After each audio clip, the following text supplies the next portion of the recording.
Hi there.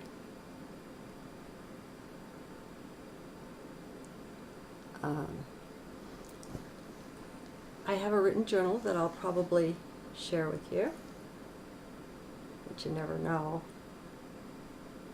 What's on my heart right now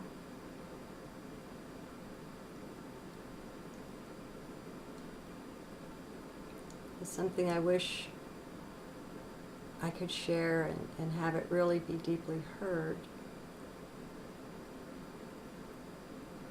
And that's that we create all of our unhappiness, not just 98% of it, all of it.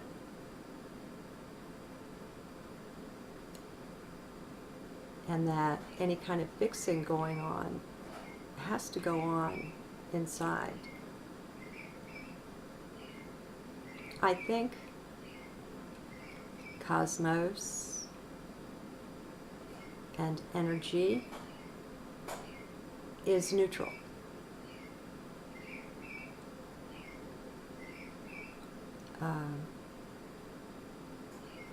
There's nothing out there trying to do us harm. And the mind doesn't want to hear such things because the mind is the inventor of the game, of the reality that we find ourselves in. And mind is generally pretty proud of itself, pretty self-satisfied. So it isn't usually open to such things, but that's quite okay. I mean, you can just leave mind behind and step into heart and listen from there. You have a better chance of truly hearing because your happiness is in your own hands.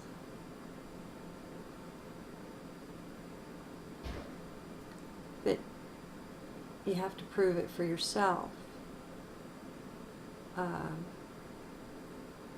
I guess it's something that's been stated in various ways down through the millennia. But I have found it to be the case that even when I'm sitting here and this body is in pain, you know, maybe I got too involved in something I was doing and I forgot to take a pain pill on its proper schedule. And so there's the pain, and it's kind of a misery. It stops me from doing something like this, or from writing a journal, or from even wanting to communicate. I mean, you know, pain has a tendency to shut us down. And yet, my dear friends, it doesn't dim my joy. I'm so happy. I have everything I need or want right here. I have the medication to bring me ease. I have my pillows. I'm a pillow freak. I love down pillows. They're very cuddly. I even as a little kid would grab up all the pillows in the house and make little pillow forts with them, and maybe a chair. It's just a very cozy thing. So I have that element of coziness, and so and I have this lovely computer. It's one of the best pain relievers. If you have serious pain, to put on something that brings you joy. And so I lay down and I listen, and I'm telling you, my joy is not dimmed. Can you hear?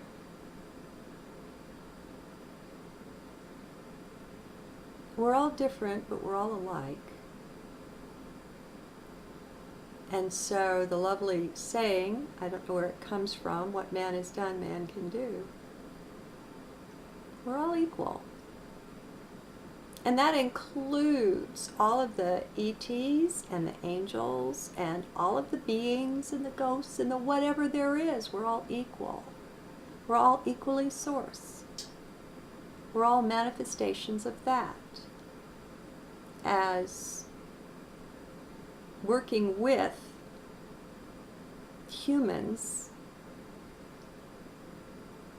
we have more opportunity to be this consciously.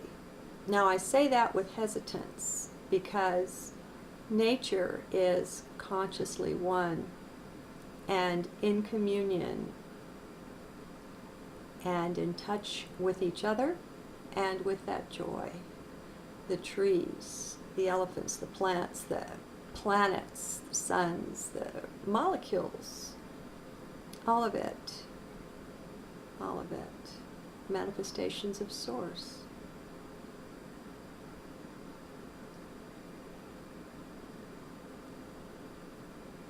We're free to swim where we will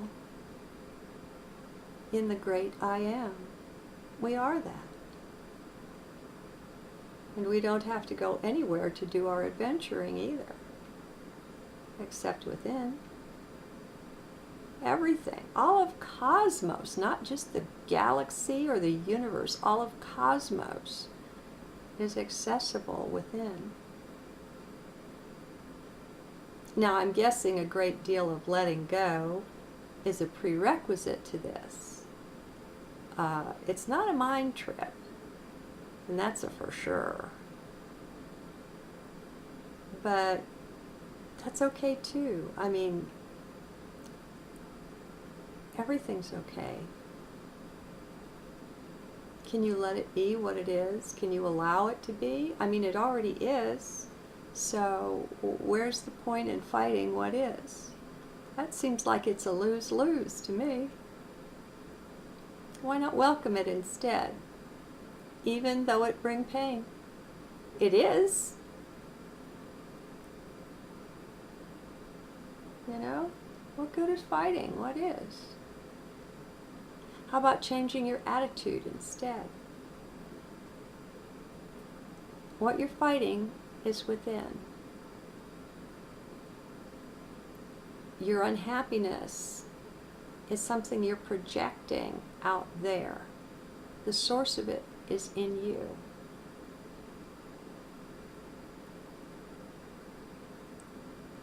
I mean, on the one hand, yes, this is the USA, and this is a prison planet, and unfortunately, the powers that were seem to have a death grip on the throat of the United States.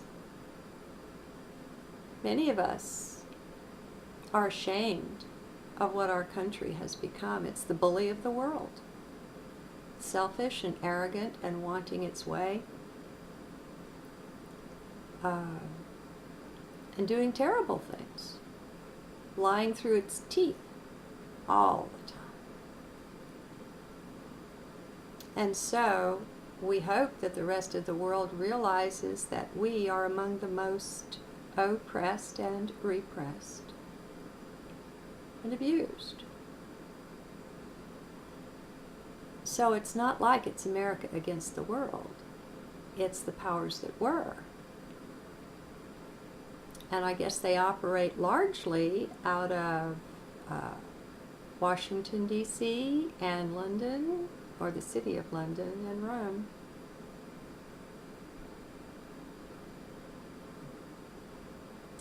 Be that as it may, we are gods, little g gods.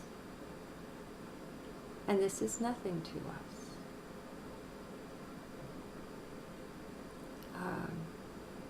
A delightful challenge, perhaps. And I know we get dragged down into it just by having to deal with things at times, especially if we allow ourselves, if we're not careful of what media we take in. That's not loving the self. I have learned to be cautious. I mean, it's like once I knew that there were UFOs or identified flying objects, whatever they are, and once I had satisfied myself that these exist, I have no more need to watch all of these things. Oh, great UFOs over Moscow or over China or whatever. I'm not interested. Okay, they exist, I know. And when it comes to the plots and the plans and the strategy and the tactics of the powers that were, yeah, it's important to wake up to those things. Knowledge is power. And once you see how something works, it loses a great deal of power over you, if not all power. It just depends on how you do that dance. You know, how willing are you to make the internal changes necessary to take your power back? How ready are you? And there's no right or wrong, no good or bad with any of it. It's a dance we're doing. And I know this is incomprehensible to some. I remember hearing some things like this back when I was like in my 20s. And I didn't have deep enough contact with myself yet for it to resonate, because it's in all of us. I'm nothing special, or you're just as special, and we're all just as special, and we're all tremendously special, you know? And it's not an either or, it's a both. And the more we do the mind pretzeling thing, by recognizing both sides of the coin, the higher frequency we adopt, or how do I want to say that? We're in a better space. I don't know now if it's the higher frequency or if the wave is more coherent. Doesn't matter, it's just a better thing. It's just yummy, you know? Our joy cannot be taken away from us by any kind of circumstance whatsoever, and that includes the ovens in the concentration camps. Even if they set up FEMA camps here and, you know, do their dirty deeds the way they'd love to, there's no reason to lose your joy. It won't feel as strong, just the way when this body's in pain, it does affect my ability to interact with things. But it doesn't take the joy. That's still there. When you're satisfied, content, at peace with yourself, you have such a phenomenal freedom from any kind of attempted manipulation.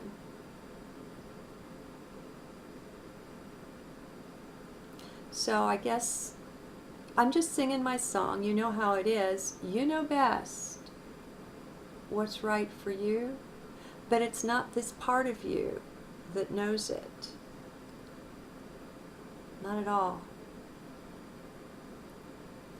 And so it's a relatively easy thing to do. It's an easy enough thing to understand the blessing and the benefit of making the trek from head to heart and letting heart be in charge. Okay, I went on and on. Now, I wrote this a while ago, January 18th, and it was the second one of that day, and the Mayan day was 6 star, or rabbit. So let's see what's here. You know me, I forget.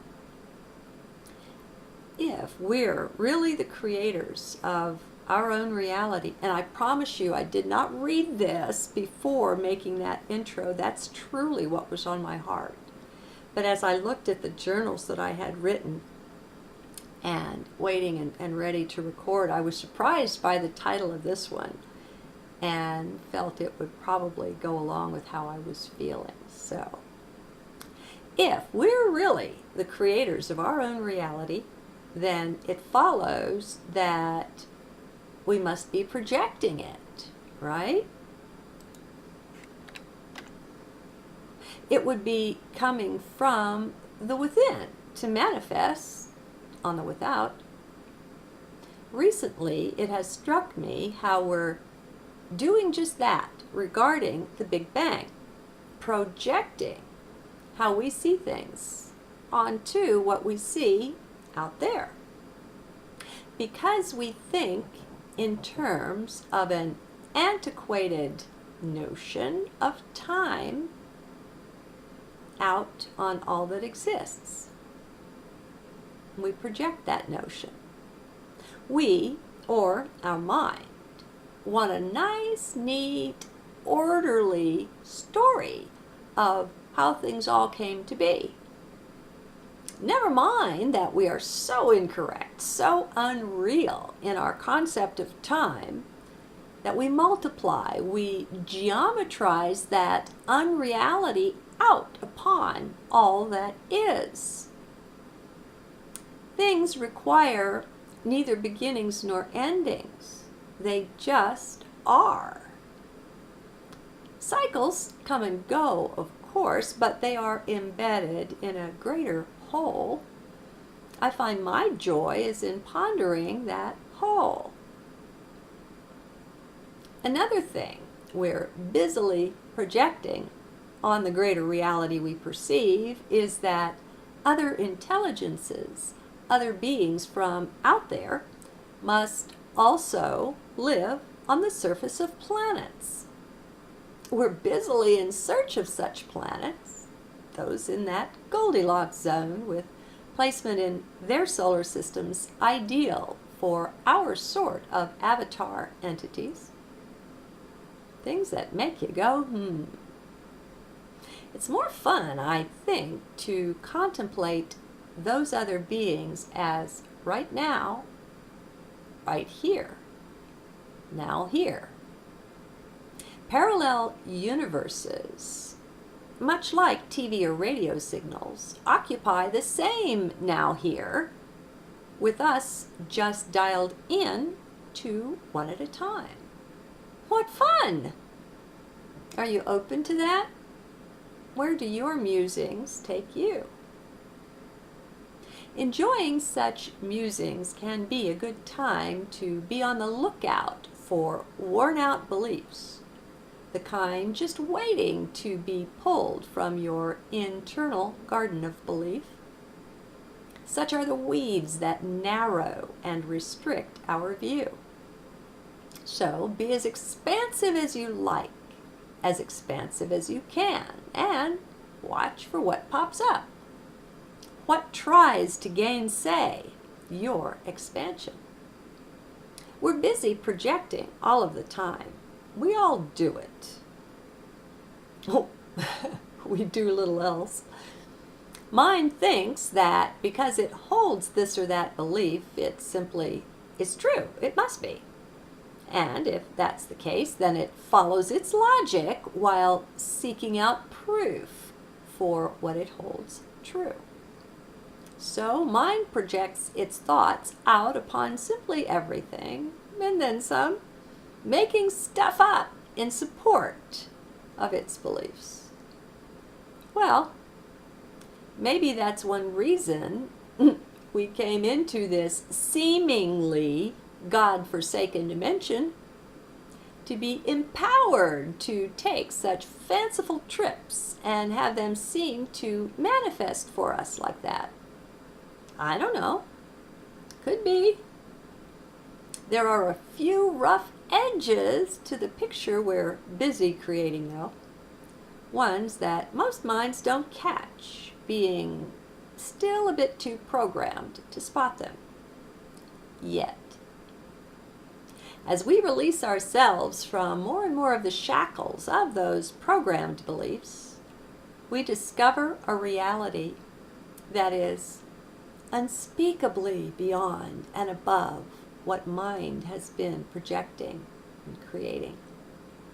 Depending on our level of openness, our acquaintance with emptiness, we're either shocked and upset or absolutely delighted with what we find.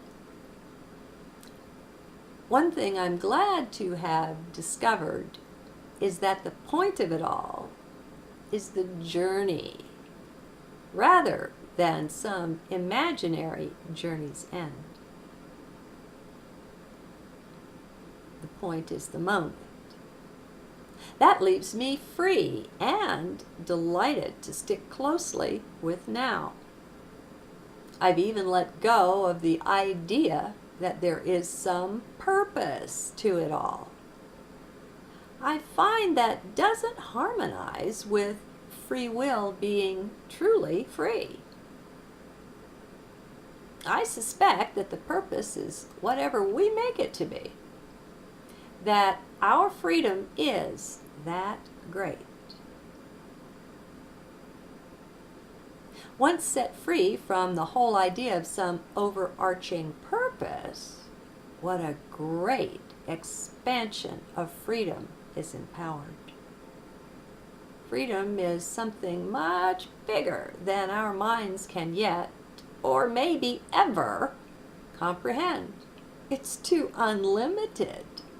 Minds don't care much for what they can't wrap themselves around and or control. We went through the first part of the journey, which was developing the ideas into beliefs. We got that down pat. Show me anyone who is without a vast system of beliefs. Well, we're in another part of the journey now, one that doesn't need to rely on beliefs. Actually, one where beliefs get in the way. So now our challenge and our joy is to shed those same beliefs we worked so hard to create. We find that we built a very small world with our beliefs, one that mind can, with some small effort, wrap itself pretty neatly around. We saw it as vast, and in a relative way it was, but we've moved on. We've grown, one could say, as one would expect, on such a marvelous journey as this one we call life. Now, the point, for me, becomes to see through and shed those beliefs.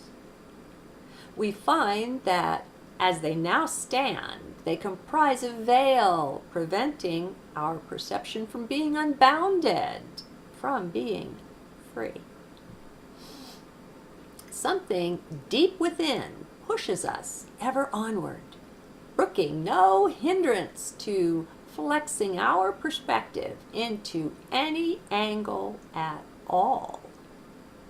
We may even find some impatience in contemplating the same canned view generated by those beliefs. We know not where the inner push comes from, but we just know it's time to move on. What was perfectly fine, even exciting before, well, it just won't do anymore. In the midst of this process, we look up and notice how we've changed. This thread that ties us to our past gets thinner, more and more attenuated as we press on, simply following our bliss. We're surprised to discover that in the process of changing our angles of view on things, what is really changing is the self, our definitions around that. One might think the logical question would be, how untethered can you be? We might see this as the best way to proceed, but wait, that's pretty linear if you just look at it. What I find is called for is to not only release the self from all previous tethers, but also to remain grounded at the very same time. Go figure, huh? I find that our old ideas of what's possible and what is simply impossible are some of the first casualties of this journey. Heart tells me clearly that nothing is impossible, that anything is possible. Clearly, it does no good to project aspects of the current realm of duality out on the new that is there to discover. Why recreate that, huh? More and more, as I self-observe along the way, I note these tendencies to project the reality mind believes in onto the new discoveries. Well, that's an easy one to spot, and a great help to see which belief is next in line to go poof, the next weed to be pulled. Elements both of projection and duality wear the clothing of the old ways. What are we? What are we to become? Indeed, are we even becoming? Just being, maybe. What lies up ahead? Answers to these turn into definitions, yet I find the current cycle one of removing all definitions, so I'll pass on such questions. What needs to be known is revealed as we go. You got that? I find knowledge that comes that way to be of greater depth, power, and expansiveness than anything a definition can contain. What am I? I just am. Try it on for size. See if it's enough for you. Now, it won't be for your mind, but that's not you, remember. This casting off of definitions excuse me, provides further help in gaining that healthy distance from mind.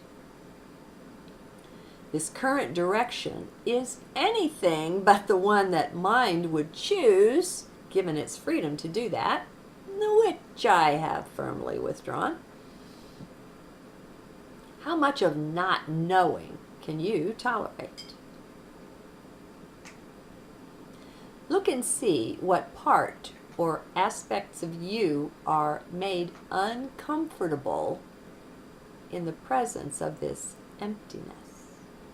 Just watch. When it arises, you'll know just what to do, how to handle that. It just comes. And until it does, I find the best thing is just to observe. Your insides are far better than television, my friends. What can be discovered within you is simply unbounded, unlimited by anything at all, except those limits previously chosen, which you're in the midst of abandoning now, if you will. Seriously, what if, upon sufficient internal exploration, you were to find that you were a little g God? How would that be? Could you handle it? Sure you could. I tell you, it can be discovered in there, for it's the truth. You are multidimensional too, but this also will lie hidden until you fire the mind from its place of primacy there in your life. Given free rein, mind will lead into places it's already been, into areas it finds comfortable. Mind doesn't care for the unknown except as a challenge to convert it into the known. Well, duh. And that's a major reason we tend to repeat our mistakes. We keep believing that this time, if we just try a bit harder, we'll get it right. Well, how about we stand back away from that and have another look? With our recent development, chances are quite good we'll finally be able to see through this strategy of the mind. Upon the seeing, we will realize that we could try the old ways for eternity, and they will never deliver our heart's desires. They just can't. The old ways are all based on multiple illusions woven into the thread of our desires of the past. Excuse me, I just can't help it. I need a drink.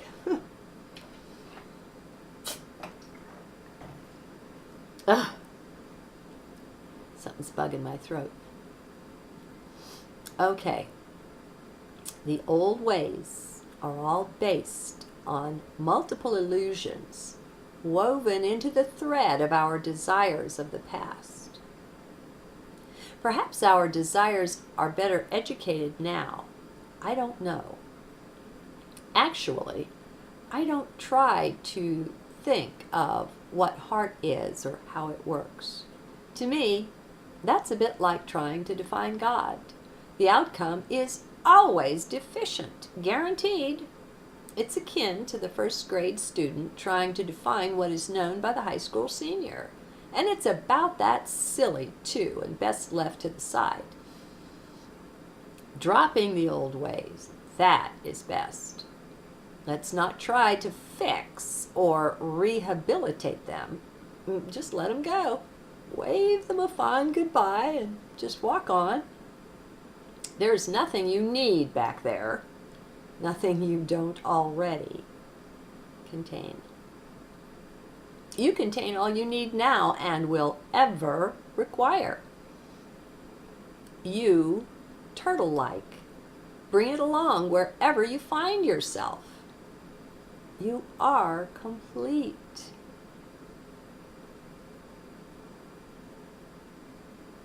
We're just having some fun while playing as if we aren't really perfect, aren't really whole, but we are.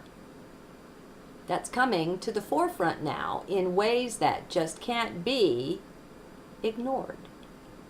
It's as if we've made some sort of internal pact with our essence, our higher self, that at a certain and such time we'll start waking up. And so we are. As long as we adopt the left brain perspective on this, we'll likely be afraid of it. Yet that's also something that, upon self-observation, we can choose to alter or simply discard. At every note of fear that plays in your life, stop and quickly observe. You'll discover every time that the one in fear is your mind, not you at all. So the journey goes, taking more and more power back along the way as it arises. It's simply amazing, all the places and people and things in which we vested our power. Still, it's a great joy going in behind all that and unthreading it. And when we pull those threads of fear and such from the tapestry we're creating, oh, the massive beauty that's revealed. Right there where before we saw and experienced only fear, we now uncover joy. It's a wonder how that can be. I have no explanation for the how, just my contentment with the what. May you too find and uncover your internal joy. May you dig out from under every last bit of fear, only to discover the very godhood you are, my friend. I guess if we came in here with our wings completely free and unfurled, it just wouldn't have been the same adventure it has turned out to be. We would know too much. We wouldn't be welcomed by the natives either. Too bloody strange, even as we are, much less with all the makeup, the costumes, the illusions removed. We don't want to be worshipped, nor feared, nor seen as aught else than what they are too. Else the gift we bring could not be received. What do we bring? We bring our presence, friends, and it's enough. Even just one of us could have accomplished what needs to be done, much less the tens of millions of us that have appeared. Still, we are actually just one, just the one. So that's somehow fitting too, don't you think? For what you find strange or you're not sure of, I invite you to look to the transcript here. That may well help. The same light is in the written words, just carried differently, hidden behind or beneath the words. Written or spoken, the energy is the same. You are divine. May you be continually waking up to this every day, every moment, every now. Rediscover the innocent delight of a child. It's in there. May you sufficiently unplug from all that's limited, from all that you viewed as limited, so that your wings are cut free and unfurled. May you look in the mirror one day and be so shocked to discover that you're looking right into the eyes of God, and they are yours.